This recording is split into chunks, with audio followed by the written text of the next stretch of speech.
E chegou a hora de nós sairmos, né? Sairmos de Vitória. A gente já estava com missão cumprida, tínhamos atendido o nosso cliente, tomamos um bom café, o Ulisses revisou as motos, a van foi carregada e nós continuamos a nossa viagem. E essa viagem é uma viagem não só uma viagem de conquista de amigos, de negócios, de clientes, mas é uma conquista palmo a palmo de um asfalto que vai contando a história não só da nossa vida, mas da vida das pessoas que a gente ia encontrando ali, né? Cada rosto, cada olhar, assim, passava uma imagem para mim, né? A região ali, o território ali, saindo de Vitória e seguindo para o sul da Bahia, a paisagem de montanhosa, ela começa a ficar cada vez mais florestal, vamos dizer assim, né? A gente começa a ter contato com muitas florestas, a pista o tempo todo é pista única, né? Não é duplicada, é pista única, vai e vem com muitos caminhões, mas tranquilo, dá para fazer tranquilo. E a gente ia passando e chegou a divisa, né? Nós ultrapassamos a divisa do estado do Espírito Santo com o estado da Bahia. Interessante como as organizações políticas que são líderes dos estados e o tipo também de território muda a paisagem. É uma mudança de paisagem imediata. No meio das estradas, inclusive, a gente começava a ver alguns açaizeiros, né? Aquela palmeira do açaí, aquela palmeira bem fininha, né? Aquela palmeira que não dá para adultos, né, colherem, geralmente são crianças que escalam o açaizeiro, né? Tem muito açaizeiro mesmo no norte do país, né? Mas no sul da Bahia você já começa a ver açaizeiro. As plantações de cacau também, plantações de cacau. A exploração de cacau no final do século XVIII, início do século XIX, né, no Brasil, ali no sul da Bahia, era realmente a grande força comercial da região, né? Grande força, até pessoas, empresários de fora vinham explorar, né? Os fazendeiros de cacau exportavam para o mundo todo o cacau produzido ali, até que veio a doença vassoura de bruxa. Vassoura de bruxa era uma doença que atacava a planta e muitas árvores, muitos hectares foram queimados de cacauzeiros, né? Dizem que isso foi uma sabotagem de estrangeiros produtores concorrentes que na época estiveram no Brasil e trouxeram a doença da vassoura de bruxa para cá, que não existia no Brasil. Mas enfim, uma coisa que me marcou muito, eu estava até comentando com o meu irmão Marcelinho, né, da VTCine, que nos acompanhou essa viagem toda, né, na van, juntamente com o nosso pessoal de produção, né, o Filipinho fazendo as cenas de drone, né, as cenas do dia a dia ali. Uma coisa que me marcou muito nessa viagem de Vitória, passando pelo sul da Bahia para chegarmos em Porto Seguro, foram os pequenos vilarejos a qual nós passávamos, né? Nesses pequenos vilarejos haviam poucas pessoas, mas as pessoas já começaram a se vestir diferente, ou seja, de não ter o que se vestir. A gente percebeu que a maioria das pessoas, ou todas as pessoas, não vestiam sapato. O calçado prioritário dessas pessoas é o chinelo. Então você já começa a perceber uma falta de poder aquisitivo, talvez por uma falta de investimento na infraestrutura da região e que não gera emprego. Então as pessoas têm uma subsistência, né? Uma subsistência. Antes de você estar chegando em Porto Seguro, uma paisagem bem legal, bem interessante, é o Monte Pascoal, né? O Monte Pascoal. E mesmo antes, né, quando você está cruzando ali a divisa do estado do Espírito Santo com a Bahia, você também tem uma cidade, acho que o nome é Ibiraçu. Ibiraçu, onde um templo chamado Zen budista, ele construiu com 450 toneladas de ferro e concreto uma estátua de Buda, né? com 35 metros de altura, mais alta que a estátua do Cristo Redentor no Corcovado, no Rio de Janeiro. Então é interessante porque você vai na estrada assim, você vê a grandiosidade daquela estátua ali, né? E uma estátua branca, né?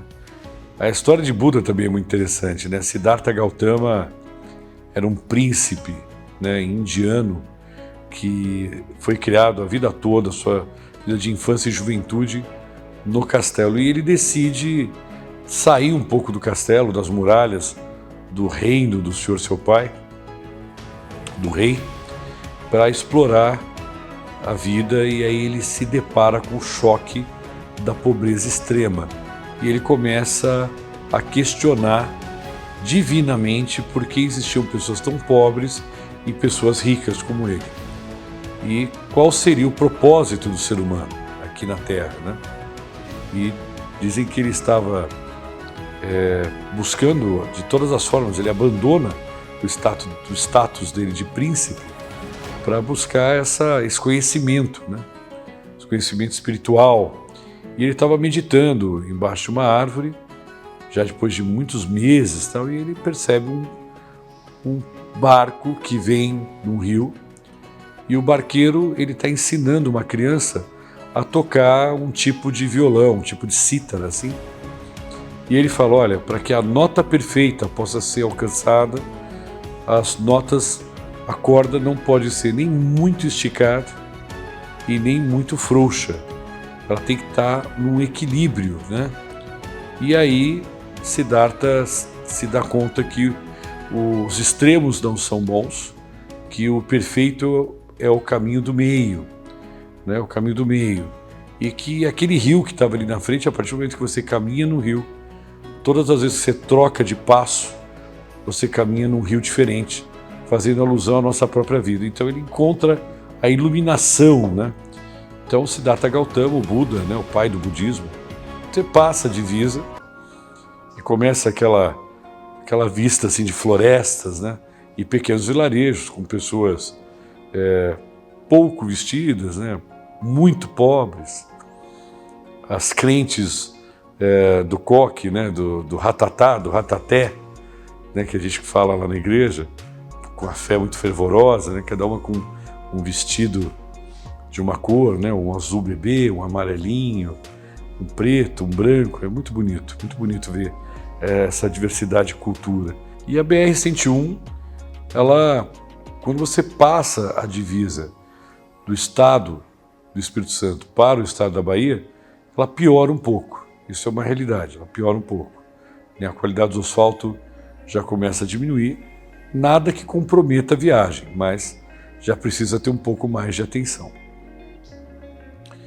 E aí, num determinado momento, você faz um desvio e vai chegando na cidade de Porto Seguro. Cidade de Porto Seguro, onde a história oficial, e eu vou te dizer por que esse caso já está citando a história oficial diz que foi lá que foi a primeira vez que Pedro Álvares Cabral chegou para descobrir o Brasil, né? Porto Seguro. Então, as caravelas, né? As caravelas de Pedro Álvares Cabral vêm de Portugal, vêm de Lisboa, né? Patrocinadas na época ali pelos reis de Portugal, e tinha uma disputa entre Portugal e Espanha para ver quem teria mais territórios, mais colônias fora de Portugal. E, na verdade, Pedro Álvares Cabral estava tentando descobrir um caminho diferente para chegar às Índias. Porque o caminho das Índias você tinha que circundar toda a África, sair ali da Europa, né, e circundar toda a África para chegar na Índia, onde se compravam especiarias, né? Existia a Companhia das Índias, que era a principal companhia de importação e exportação de trade commerce, ou seja, a primeira companhia de trade commerce do mundo foi a Companhia das Índias. E Pedro Álvares Cabral decide, inspirado em alguns mapas, em algumas teorias, né, de alguns especialistas, buscar um novo caminho, um caminho mais rápido. para as Índias, porque isso representaria um avanço no que diz respeito ao comércio internacional na época, né? Noz moscada, entre outras especiarias, eram tecidos, né? Eram muito comercializados na época. E sai lá Pedro Álvares Cabral com as suas naus, né? Com a sua comitiva, buscando um caminho diferente. E ele, quando chega, né? Ele começa, o grumete começa a gritar terra à vista, terra à vista. E ele vê o Monte Pascoal ao longe, e que na carta de Pero Vaz de Caminha parece que há até uma diferença aí, mas a história oficial é essa, que ele vê o Monte Pascoal e ele vai até desembarcar na praia, onde ele fala, olha, estou no nosso porto seguro, né? E aí ele vê os nativos da época, e os nativos vão se aglomerando de forma pacífica, inclusive, né? De forma pacífica. Pegou uma tribo ali pacífica, porque muitas das tribos indígenas são canibais, inclusive, guerreiras hostis e canibais. E ele vai se achegando, vai descendo nos botes, e vai se achegando na praia, e vai dando presentes. E ele dá o nome dos nativos de índios, porque ele estava confuso se ele estava chegando na Índia. Então, por isso que ele dá o nome de índios, né? Para aqueles nativos ali, aqueles brasileiros originários, né? Aquele povo originário brasileiros. E ali começa a história do Brasil. A história do Brasil. O nosso nome, Brasil, né? Brasil, ele vem de uma árvore muito interessante que também foi exportada, praticamente foi extinta no Brasil, que é o pau-brasil, que fornecia, na realidade, uma tinta vermelha, né? E Brasil, numa língua indígena, significa alguma coisa em relação a fogo, brasa, por isso Brasil. Brasil, o pau-brasil, com aquela tinta vermelha, que é a tinta do fogo, a tinta de cor de brasa. Então, Brasil, Pedro Álvares Cabral, Porto Seguro. Existem historiadores agora que estão dizendo que, na verdade, toda aquela área que ele descreve não seria Porto Seguro, onde foi feita a primeira missa, mas sim na Baía de Touros, né? Na região de Touros. Mas isso é uma discussão entre historiadores. O importante é que nós chegamos de moto em Porto Seguro e nós chegamos lá no Hotel Ramai. Quando nós chegamos em Porto Seguro, já estava de noite, né? Já tinha passado aquele horário do lusco-fusco e a gente estava chegando pela estrada de desvio até Porto Seguro, né? Que é uma estrada vicinal praticamente. Você sai da BR-101 e a gente teve que dar a volta, porque o GPS, o bom velho GPS, mandou a gente dar a volta pelo quarteirão, aqueles quarteirões grandes, aquelas quadras intermináveis. Foi aí que nós nos deparamos com uma manada de mulas, de jegues, jumentos. São animais diferentes, mas estavam todos juntos. Tinha mais ou menos uns 10, 12 animaizinhos cruzando a pista. E nós tivemos que parar, os carros tiveram que parar para esses animais poderem passar. Aliás, né, eles estão lá, não estão incomodando ninguém. Depois que a gente conseguiu parar as motos, ir para o quarto, tomar um banho e chegar na hora do jantar ali, né, onde arrumaram para nós as mesas, nós recebemos o Rick, né, com a família. O Rick dá 13 suplementos. O Rick é um cara assim fantástico. Gente, como ele é um cara bacana, como ele é uma pessoa íntegra. E ele tem uma história maravilhosa, né? Ele sempre foi um menino de origem simples, muito batalhador, uma pessoa assim que sempre conquistou suas coisas pelo seu próprio esforço, né? Então é muito bonito ver isso, porque a gente estava conversando outro dia aí sobre como é que está a nossa geração, né? Essa geração Z parece aquela geração nem, né? Nem quer trabalhar, nem quer estudar. Se trabalha, quer trabalhar de home office. Bom, quem está no comércio não tem como fazer isso. Então o Rick, que não é dessa geração, ele é um cara que tem lojas de suplementos alimentares, tem distribuidora de suplementos alimentares. Ele domina ali a região de Porto Seguro, ali do sul da Bahia, e tem Itabuna, Ilhéus. O Rick, ele realmente é um exemplo. O Rick é um exemplo. E ele ficou muito feliz de eu ter parado na cidade dele ali para conversar com ele, né, para falarmos sobre as nossas histórias, podermos apresentar as nossas famílias umas para as outras, né, entre as nossas esposas e falar sobre a vida, não só falar de negócios, né? Eu sempre acreditei que negócio é uma consequência de um bom relacionamento. Se você não tem bom relacionamento, o negócio ele fica muito mecânico, ele fica muito robótico, né? E acaba terminando, né? Acaba não se expandindo, ele vai murchando, murchando, murchando. Ele não tem ali aquele calor, né, humano para que a gente possa continuar. E isso foi muito legal, porque o Rick, às vezes eu encontrava ele em algumas feiras aqui em São Paulo ou no Rio de Janeiro, e dessa vez eu encontrei ele na terra dele, lá em Porto Seguro, lá no Hotel Ramai. É um hotel muito bonito, muito aconchegante.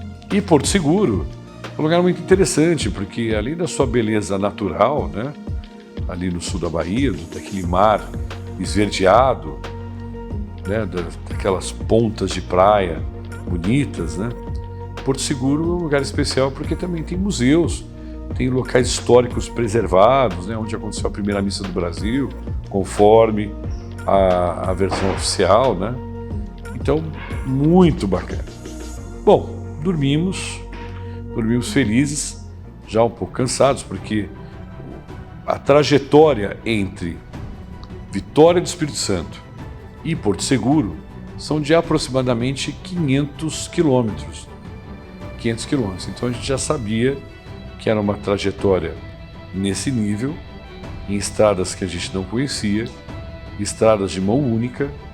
Então a gente sempre vai com muita cautela, a gente vai devagar, vai parando. E fomos dormir, descansamos bem, para na manhã seguinte tomarmos aquele café, né? E tomamos aquele café baiano, que tem aquela tapioca boa, né? Tapioca é uma delícia. Aprendemos com os nossos irmãos originários, né? Brasileiros originários, como fazer a tapioca, né? A tapioca é uma delícia. Os pudins de tapioca, de farinhas diferentes, né? De fubá, uma delícia. E com as frutas, né? Você já começa a ter acesso ao caju, né? O caju que também tem bastante caju na região. E aí foi muito legal. A gente tomou um belíssimo café, as motos foram revisadas novamente, fizemos a nossa oração e iniciamos nossa partida, né? A nossa partida para Salvador. E aí teríamos um percurso maior até Salvador para estarmos na capital do estado da Bahia, que é um dos maiores estados do Brasil. Mas isso a gente fala no próximo capítulo. Valeu!